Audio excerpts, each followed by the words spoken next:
उनकी नजर अपनी कलाई की ओर गई और तो उन्होंने पाया कि उनकी घड़ी घर पर ही छूट गई थी।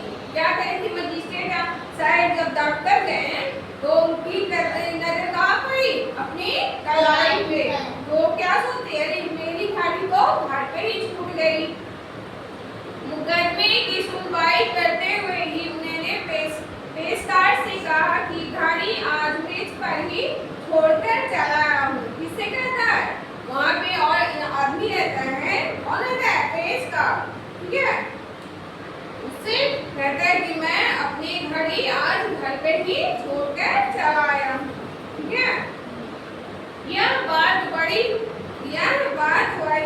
खड़े एक ठाक ने सुन ली। किसने सुन ली?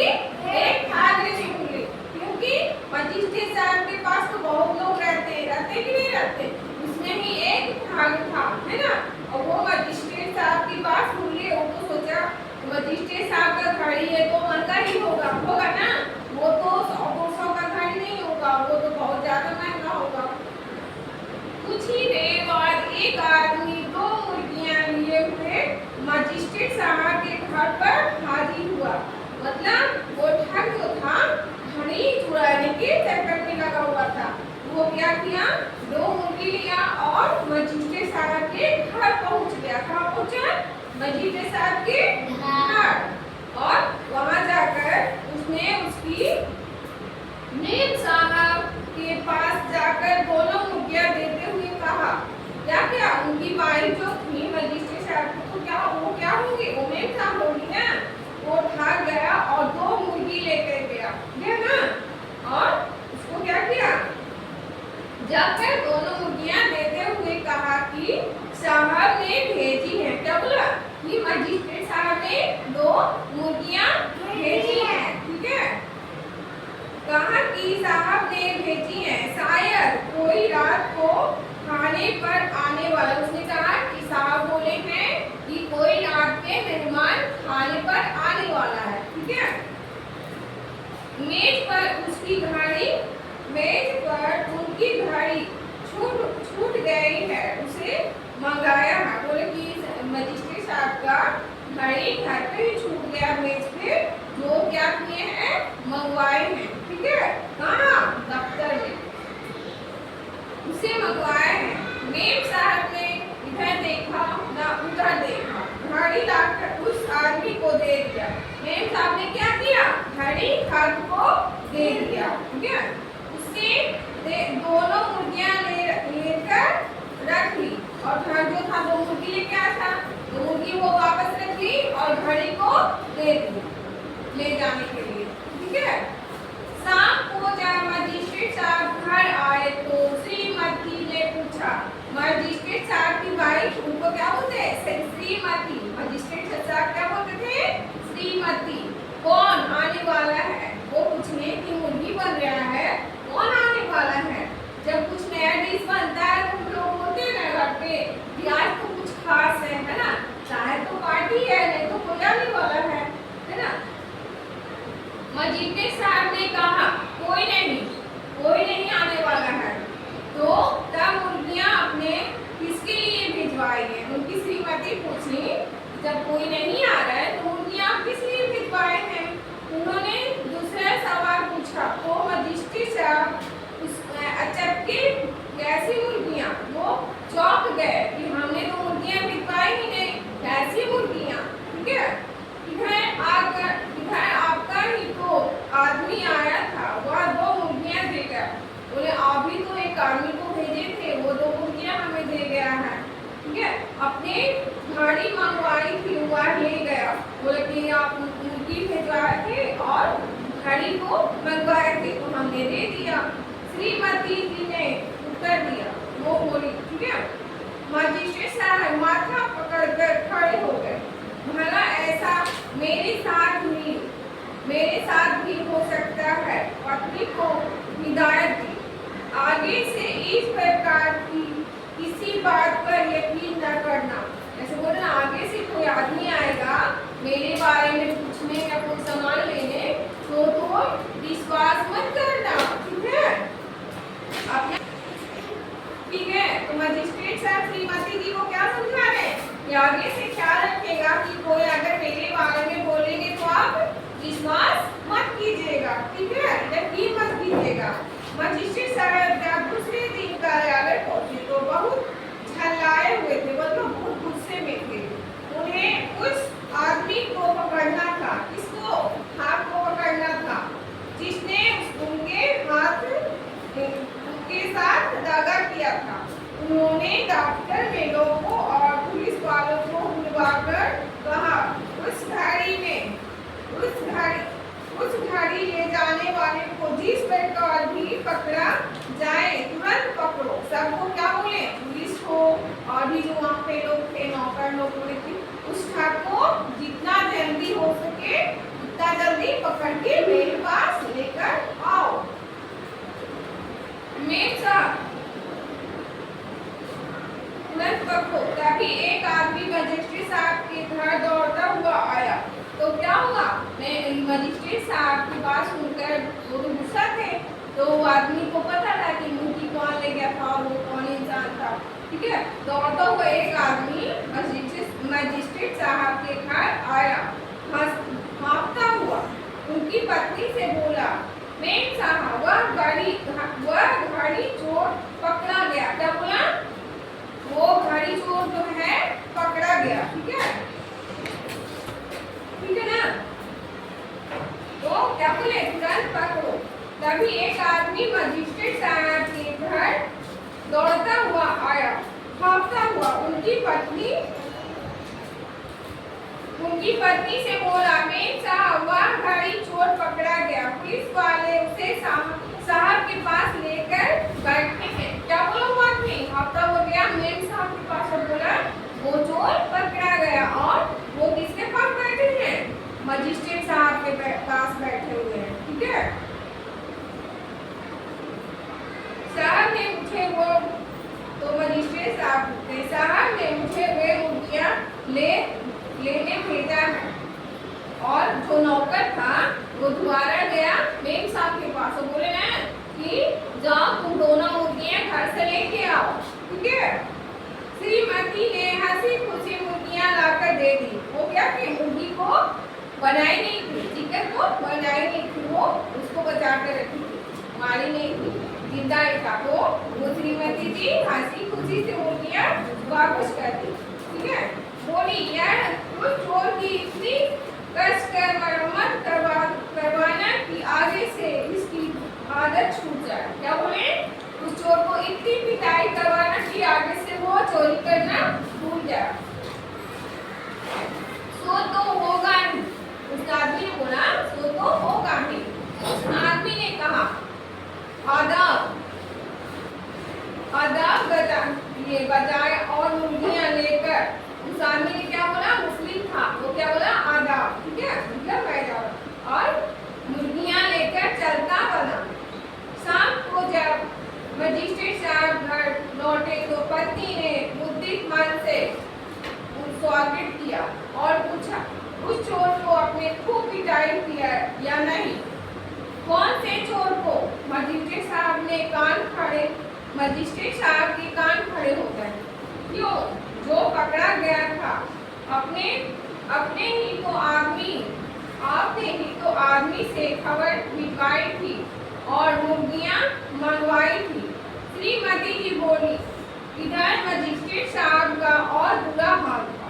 मजिस्ट्रेट साहब के साथ तो ऐसा कुछ हुआ नहीं था।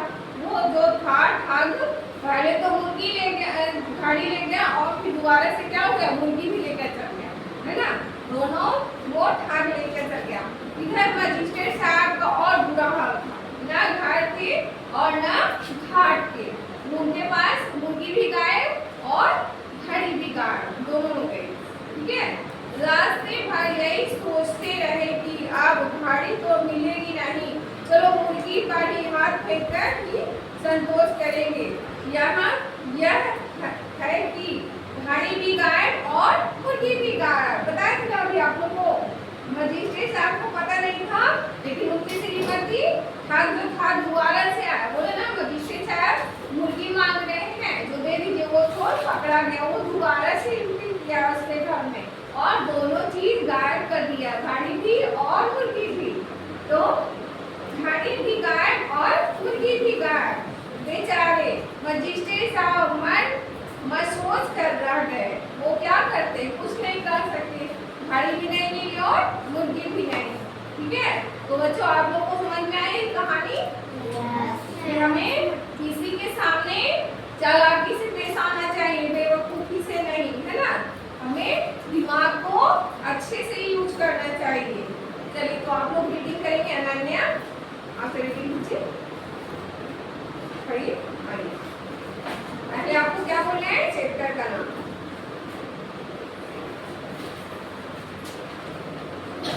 चैप्टर 14 टूटदार डाक हम पाठ यह घटना एक मजिस्ट्रेट साहब के साथ घटी थी।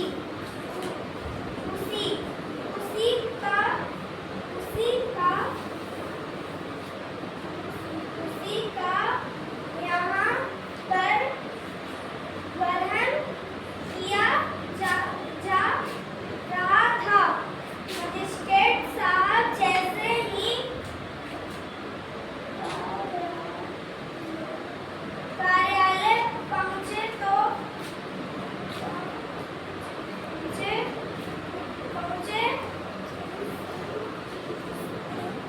की नजर अपनी कलाई की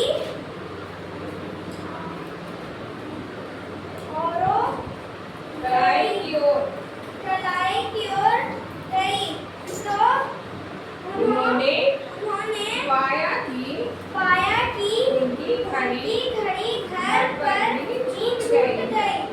मुकदमे की सुनवाई करते हुए ही उन्होंने पेशकार से कहा कि गाड़ी आज मेज पर ही छोड़कर चला गया हूँ। ठीक है, यह बात वही खड़े एक ठग ने सुन ली। कुछ ही देर बाद एक आदमी दो मुर्गियां लिए हुए मजिस्ट्रेट साहब के घर पहुंचा पर हाजिर हुआ।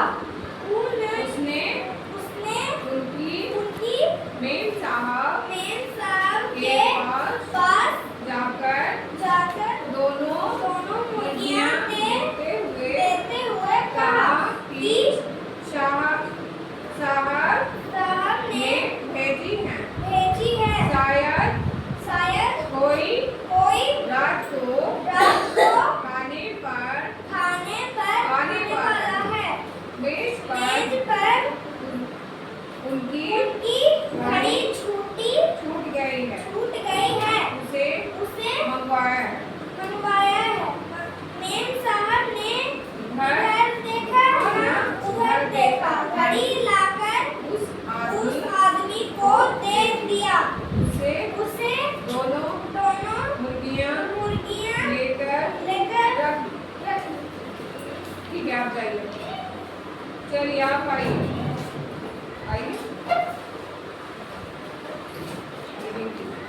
शाम को जब मजिस्ट्रेट साहब घर आए तो श्रीमती ने पूछा, कौन आने वाला है? मजिस्ट्रेट साहब ने कहा, कोई नहीं। मुर्गियां आपने किसके लिए भिजवाई हैं? उन्होंने दूसरा सवाल पूछा तो मजिस्ट्रेट साहब अचक गए। कैसी मुर्गियां? तो आदमी आया था, दे गया और अपने घड़ी में छिपा ले गया। श्रीमती ने मजिस्ट्रेट साहब माथा पकड़ खड़े हो गए। भला ऐसे मेरे साथ भी हो सकता है? पत्नी को हिदायत दी। आगे से इस बात पर यकीन कर। साहब क्या दूसरे दिन काले कोटे को लाए हुए थे। उस आदमी को पकड़ना था जिसने उनके साथ दादा किया था उन्होंने डॉक्टर के लोगों और पुलिस वालों को बुलाकर कहा इस गाड़ी ले जाने वाले को जिस गाड़ी पकड़ जाए न पकड़े। तभी एक आदमी मजिस्ट्रेट साहब के घर दौड़ता हुआ आया। उसे हफ्ता हंसता हुआ उनकी पत्नी से बोला, नबी साहब गाड़ी चोर पकड़ा गया। पुलिस वालों से साहब के पास ले बैठे हैं। साहब को मुर्गियाँ ले भेजे हैं। मुर्गी में हंसी खुशी मुर्गियाँ लेकर टेकी और बोली, उस चोर को इतनी कसकर मरम्मत करवाना कि आगे से उसकी आदत छूट जाए। तो होगा ही। उस आदमी ने कहा, आदाब। बजाए और मुर्गी ले चल बना। शाम को जब साहब घर लौटे तो पत्नी ने मुझे कौन सा चोर को मुझे साहब के कान खड़े हो गए। जो पकड़ा गया था था आपने ही तो आदमी से खबर दिलवाई थी और मुर्गियाँ मंगवाई थी। मजिस्ट्रेट साहब और बुरा हाल न घर के न घाट के रास्ते पर यही सोचते हैं कि अब गाड़ी तो मिलेगी नहीं। चलो मुर्गी पैरी हाथ देकर ही संतोष करेंगे। यहाँ यह है कि गाड़ी भी गायब और मुर्गी भी गायब। बेचारे मजिस्ट्रेट साहब मन महसूस कर रहे हैं। ठीक है, तो समझ में आया कहानी? तो मजिस्ट्रेट साहब के पास से गाड़ी भी गई और मुर्गी भी गई। तो वो कौन था? ठग जो था मजिस्ट्रेट साहब के घर में दो बार एंट्री किया ना। पहले नौकर बन के खड़ी लेने आया और दूसरी बार वो उसकी पत्नी को बेवकूफ बना गया कि चोर पकड़ा गया था ना, यही बोला चोर पकड़ा गया। और मजिस्ट्रेट साहब मुर्गियाँ मांग रहे हैं कि वो चोर को मुर्गी वापस करेंगे और घड़ी ले लेंगे। लेकिन ऐसा तो कुछ था नहीं ना था। वो ठगी दोबारा आया था चोर बन के, क्योंकि उसको पता था कि मुर्गी भी हम ले जा सकते हैं। जब घड़ी ले जा सकते हैं तो मुर्गी भी ले जा सकते हैं। इसलिए वो दोबारा से ठग आ गया था नौकर बन के। ठीक है ना? चलिए बच्चों, तो हम ये चैप्टर को आप लोग को समझा चुके हैं। सबको समझ में आ गया? ठीक है, तो आप लोग ख्याल रखें कि आप लोग कभी ऐसा नहीं करें। आप लोग नहीं कीजिएगा ऐसे। आप लोग अच्छे बच्चे हैं और अच्छी समझदारी से हर काम करेंगे। ठीक है ना? इसका हम ऑब्जेक्टिव आप लोग से पूछते हैं। पाठ में हुई घटना किसके साथ घटी थी? मजिस्ट्रेट साहब के साथ घटी थी। मजिस्ट्रेट साहब की बात सुनकर उनके घर आया। कौन आया? आया था ना। वह आदमी अपने हाथ मजिस्ट्रेट के घर पर लाया। क्या ला? अपने साथ दो मुर्गियाँ। ठीक है, अब हम लोग पढ़ेंगे, बताएंगे सही और गलत। ठीक है, सही कथन पर सही का तथा गलत कथन में गलत का चिन्ह लगाना। मेम साहब ने मुर्गियाँ लेकर उस आदमी को घड़ी दे दी। अब तुम्हें क्या है? घड़ी लेने मजिस्ट्रेट के घर उसका नौकर आया था। घर लौटने पर पत्नी ने मुद्रित मन से मजिस्ट्रेट साहब का स्वागत किया। अंत में मजिस्ट्रेट साहब बातें सुनकर खुश हो गए थे। नहीं, वो तो शांत हो गए थे ना। उनको तो समझ ही नहीं आ रही थी कि हम अब करें क्या। ठीक है बच्चों, तो अभी हम यहीं पे हिंदी ये चैप्टर करते हैं। अगले नेक्स्ट क्लास में आप लोग से फिर से मिलते हैं। ठीक है बच्चों?